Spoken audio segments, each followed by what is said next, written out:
Mbreti Zog është një nga figurat më të veçanta dhe më të çuditshme të historisë moderne të Shqipërisë. Për disa, ai ishte një vizionar që kërkoi ta modernizonte vendin. Për të tjerë, një udhëheqës i rrethuar nga luks, sekrete dhe kontradikta, dhe për shumë të tjerë një dezertor dhe tradhtar.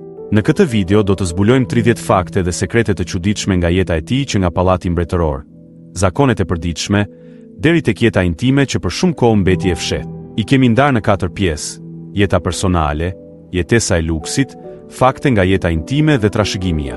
Le të fillojmë menjëherë me pjesën e parë. Pjesa e parë: jeta personale, pushteti dhe jeta publike. 1. Ishte 33 vjeç kur vuri në kokë skeptrin e mbretit të shqiptarëve. Ahmet Zogu qëndroi për 11 vjet në fronin e mbretit të Shqipërisë, për 3 vjet në detyrën e presidentit, për 2 vjet në detyrën e kryeministrit dhe për 10 muaj në detyrën e ministrit të brendshëm. 2. Ishte i vetmi mbret në Europë që s'kishte kuror ari. Kur u shpall mbret në 1928, përdori një kuror të thjesht shqiptare. 3. Krijoi pallatin mbretëror në Tiranë me mobilje nga Parisi dhe librari me mbi 30.000 libra. Kompleksi kishte një fushë tenisi dhe palestër, edhe pse mbreti si përdorte shpesh ato. 4. Kishte 600 roje personale që ruanin natë e ditë. S'kam asgjë kundër vdekjes në betejë, thoshte ai, por nuk kam në plan të lejoj të më qëllojnë në mes të rrugës si qenë. 5. Ndaj tij u kryen plot 55 atentate, një rekord i çuditshëm. Ishte një nga udhëheqësit më të rrezikuar nga atentatet, dhe në vitin 1931 u mbrojt vetë me pistolet në Vjenë. 6.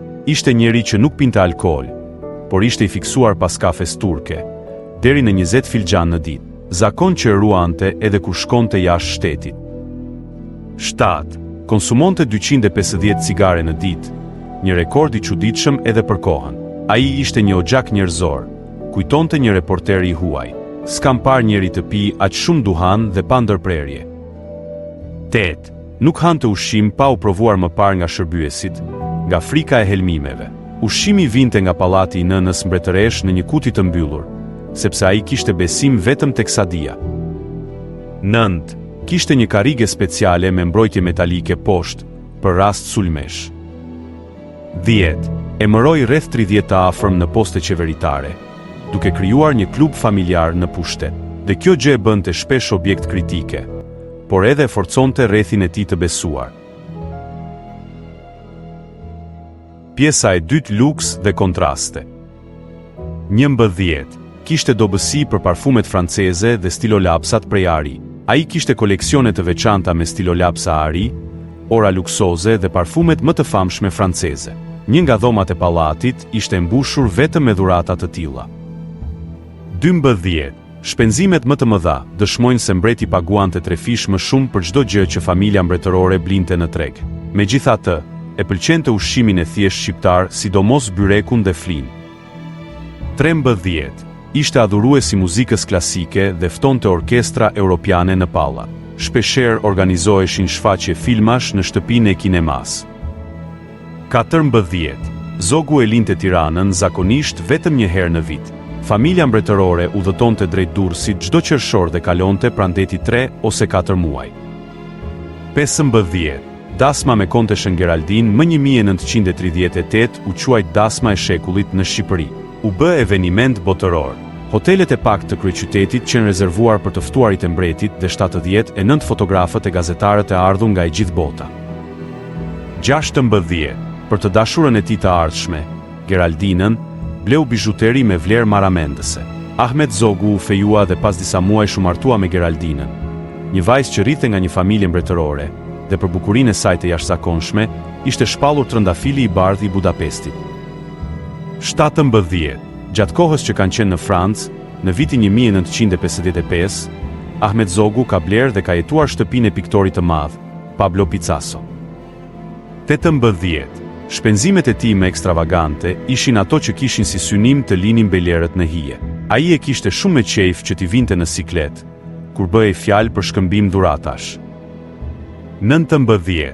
Gjatë egzilit të tij 22 vjeçar, Ahmet Zogu qëndroi në të paktën 10 shtete: Greqi, Turqi, Poloni, Suedi, Francë, Angli, Spanjë, Egjipt, SHR, Belgjika. Anglia, Egjipti dhe Franca ishin shtetet nga ku Zogu ka bërë planet kryesore për kthimin e tij në Shqipëri. Pjesa e tretë, fakte nga jeta intime.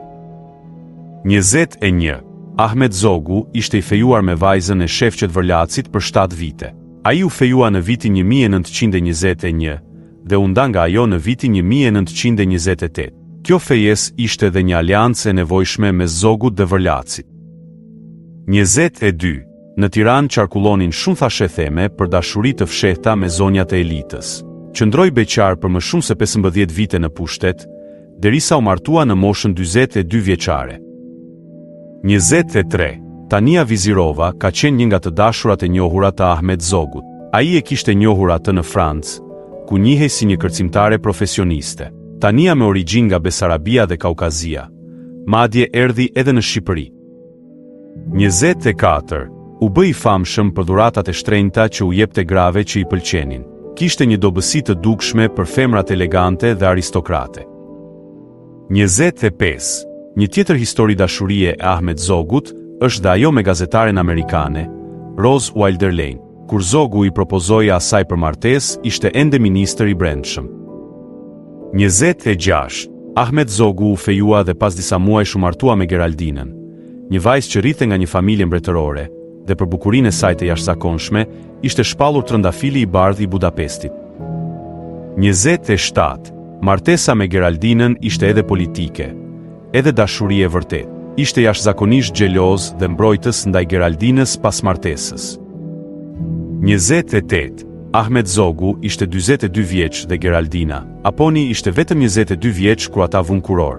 Vetëm një vit pas martese ata u bën me djalë, të cilin e pagëzuan me emrin Leka. 29. Zogu e mbante gjithmonë jetën intime diskrete dhe të kontrolluar, ndryshe nga mbretërit e tjerë europian. 30. Kishte një lidhje shumë të fortë me nënën dhe motrat, që ndikuan edhe në zgjedhjet e tij personale. Ahmet Zogu ishte një nga 2 djemt e familjes dhe kishte edhe 5 motra. Pjesa e 4, trashëgimia e një mbreti të çuditshëm. Ahmet Zogu ka qenë pjesëmarrës në shpalljen e pavarësisë së Shqipërisë, më 28 nëntor 1912, si delegat i matit. Ai në atë kohë ai ishte 17 vjeç. Mbiemri i vërtet i familjes mbretërore është Zogolli. Vlera më e madhe e historianëve që japin sot Ahmet Zogut është krijimi i një shteti modern shqiptar, me ligje dhe standarde, dhe ekonomi të kohës që nuk i kishin shumë shtete perëndimore në atë kohë. Mbreti Zog ishte një figurë që mbajti mbi vete kontradikta të mëdha. Një lider që solli elemente europiane, që jetoi në luks, ndërsa populli ishte në varfëri. Një burr që kërkoi të krijonte një monarki moderne, por që ruajti gjithmonë një mister rreth vetes. Zogu vdiq në spitalin Foch të Francës pas një sëmundje të rëndë në prani të bashkëshortes Geraldine. Sipas historianit Fischer, në momentet e fundit të jetës Zogu ka tentuar të vrasë veten. I ka kërkuar Geraldinës t'i jap pistoletën. Ajo ja dha, por pa fishek. Eqrem Bejvlora e portretizon Zogun kështu. Në krahasim me belerët e tjerë, Zogu nuk kishte mjete. Madje mund të themi, ishte i varfër, por kishte gjëra të tjera që nuk i kishin ata. Ishte më i zgjuar, më trim, më energjik, më serioz, më bindës dhe më popullor se ata. Ahmet Zogu as ka dashuruar, as ka urryer kur. Veprimi dhe sjellja e tij i nënshtroheshin gjithnjë kontrollit të një mendje të ftohtë dhe praktike. Udhëhiqeshin gjithnjë dhe vetëm për interesave të tij. Kjo ishte jeta e çuditshme e mbretit Zog në 30 fakte dhe sekrete. Një monark që mbetet unik në historinë shqiptare, i dashur për disa, i kritikuar nga të tjerë, por gjithmonë intrigues. Nëse ju pëlqeu kjo video, bëni like, klikoni subscribe dhe aktivizoni zilezën që të mos humbisni historitë tona të radhës. Jam veçanërisht i lumtur të konstatoj, të vështroj me sytë e mi hapat e forta që ushtria shqiptare bën kundrejt disiplinës edhe kundrejt përtarimit. Do i përpik, rrot ushtria armate, rrot fuqia armate me kombit shqiptare.